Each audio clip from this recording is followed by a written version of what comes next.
Bismillahirrahmanirrahim. Assalamualaikum warahmatullahi wabarakatuh. Jumpa lagi dengan saya Tini Kaimudin. Hari ini kita akan membicarakan tentang kesetimbangan dinamis. Tujuan pembelajaran kita yaitu yang pertama, diharapkan kalian dapat menjelaskan pengertian kesetimbangan dinamis. Selanjutnya kalian dapat menjelaskan pengertian kesetimbangan homogen dan kesetimbangan heterogen. Setelah itu kalian dapat menuliskan persamaan tetapan kesetimbangan. Baik, kita lihat sama-sama. Kesetimbangan berasal dari kata setimbang. Sesuai dengan gambar yang ada ini bahwa anak-anak dan orang tua ini duduk dalam suatu timbang, suatu benda ya, dan kondisinya setimbang. Kurang lebih seperti itu ya. Baik, coba kita lihat bersama-sama. Dalam reaksi kimia itu ada dua jenis reaksi. Yang pertama adalah reaksi berkesudahan. Nah, ini adalah reaksi yang sudah kita kenal sebelumnya ya. Reaksi berkesudahan itu adalah reaksi yang berlangsung satu arah, ditandai dengan anak panah menuju ke kanan. Maksudnya, jika reaksi ini sudah habis, maka reaksi ini berhenti. Seperti itu ya untuk reaksi berkesudahan. Nah, kali ini kita akan melihat lagi bahwa ternyata ada yang disebut dengan reaksi dapat balik. Nah, reaksi dapat balik ini adalah reaksi yang berlangsung dua arah, yang ditandai dengan setengah panah bolak-balik. Nah, seperti ini. Pembentukan amoniak ini adalah merupakan salah satu contoh reaksi dapat balik. Jadi, di mana amoniak dapat dibentuk, kemudian kembali terurai menghasilkan nitrogen dan gas hidrogen. Seperti itu. Nah, contoh lain dalam kehidupan kita tentu ya. Di sini ada dua fenomena, ini fenomena A dan fenomena B, di mana ada genangan air dan ada air di dalam wadah tertutup. Nah, kalau kita lihat, genangan air ini pada akhirnya akan habis. Nah, kenapa begitu? Karena memang genangan air ini akan bereaksi dan reaksinya searah atau berkesudahan. Jadi kalau kita tuliskan air ya, yang dalam bentuk cair itu dia akan menjadi uap air ke atmosfer dalam keadaan terbuka. Maka ini adalah contoh dari reaksi berkesudahan. Nah, bagaimana dengan reaksi dapat balik? Nah, ini adalah salah satu contoh reaksi dapat balik di mana partikel-partikel air ini dia menguap, kemudian dia kembali membentuk atau berubah wujud menjadi zat cair. Di dalam wadah tertutup ini kita bisa tuliskan reaksinya adalah air yang membentuk uap air, lalu kembali akan terbentuk lagi air dengan wujud cair. Kembali bolak-balik seperti itu ya. Baik, itu adalah contoh dari reaksi berkesudahan dan reaksi dapat balik. Nah, ternyata ada syarat bagaimana suatu keadaan setimbang. Nah, syarat yang pertama pada sistem tertutup. Jadi dilakukan pada sistem tertutup, suhu dan tekanan yang tetap, di mana zat-zat yang bereaksi tidak meninggalkan sistem. Itu syarat yang pertama. Seperti tadi yang diilustrasikan bahwa air di dalam wadah tertutup itu bisa berlangsung reaksi dapat balik.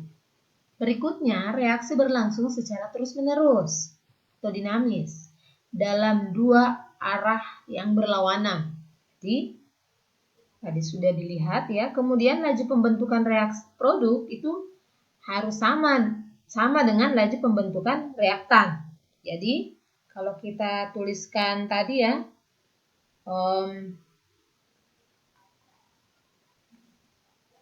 air yang berubah menjadi gas kemudian mencair kembali, berarti V pertama itu harus sama dengan V kedua. Jadi laju pembentukannya produk sama dengan laju pembentukan reaktan. Dan yang keempat adalah konsentrasi dan produk dan reaktan itu harus tetap. Nah, pada saat itu keadaan yang disebut dengan keadaan setimbang. Nah, ternyata kesetimbangan ini ada yang disebut dengan kesetimbangan homogen, ada yang disebut dengan kesetimbangan heterogen. Ini pemahamannya dilihat saja dari katanya ya. Kalau homogen berarti ya fasanya sama. Kesetimbangan di mana komponen dalam reaksi itu memiliki fasa yang sama. Di sini ada contohnya ya bahwa pembentukan nitrogen dioksida itu dari gas nitrogen dan oksigen itu semua berfasa gas. Ini fasanya semua adalah gas. Nah, maka ini yang dikenal dengan kesetimbangan homogen. Nah, kesetimbangan heterogen berarti komponen fasanya itu ada yang berbeda.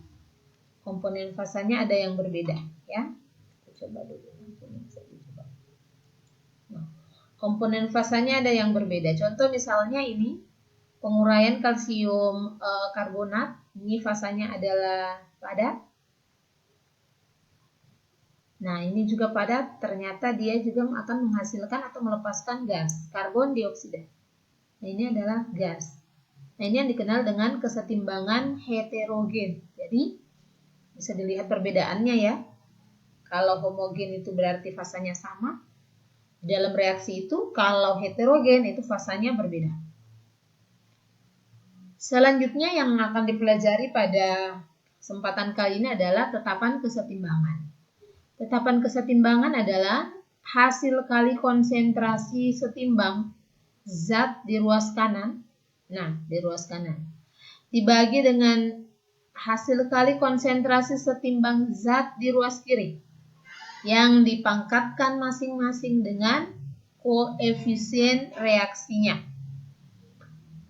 Ada reaksi di sini misalkan A bereaksi dengan B menghasilkan C dan D. Dengan koefisien A, B, C, D huruf kecil, maka ini tidak ada Kp ya. Harga Kc-nya itu adalah tetapan konsentrasi ya. Nah, maka harga Kc-nya adalah konsentrasi C dipangkatkan koefisiennya dikali dengan konsentrasi D dipangkatkan koefisiennya. Ini adalah zat-zat yang berada di ruas kanan atau produk. Dibagi konsentrasi A dipangkatkan koefisiennya dan konsentrasi B dipangkatkan koefisiennya. A dan B ini adalah zat yang berada di ruas kiri. Dengan catatan bahwa yang masuk di dalam rumus Kc hanyalah zat yang berfasa gas dan larutan saja. Seperti itu. Ini belum kita pelajari. Yang ini ya. Oke. Ini adalah zat yang masuk dalam rumus Kc hanyalah zat yang berfasa gas dan larutan saja. Nah, maka kita bisa melihat kembali nih yang tadi. Nah, ini berarti kalau ini reaksi yang pertama bisa kita tuliskan harga Kc-nya adalah konsentrasi NO2 dipangkatkan 2, ini ya koefisiennya 2 ya, dibagi dengan konsentrasi N2 dikali dengan konsentrasi O2 dipangkatkan 2. Ini untuk kesetimbangan homogen tadi. Nah, kalau yang ini karena dia fasanya berbeda dan yang masuk di dalam tetapan kesetimbangan itu hanya fasa gas dan larutan saja, maka untuk Kc pada penguraian kalsium karbonat, kita bisa tuliskan di sini harga Kc-nya adalah Kc sama dengan konsentrasi, karena hanya ada CO2 di sini yang berfasa gas, maka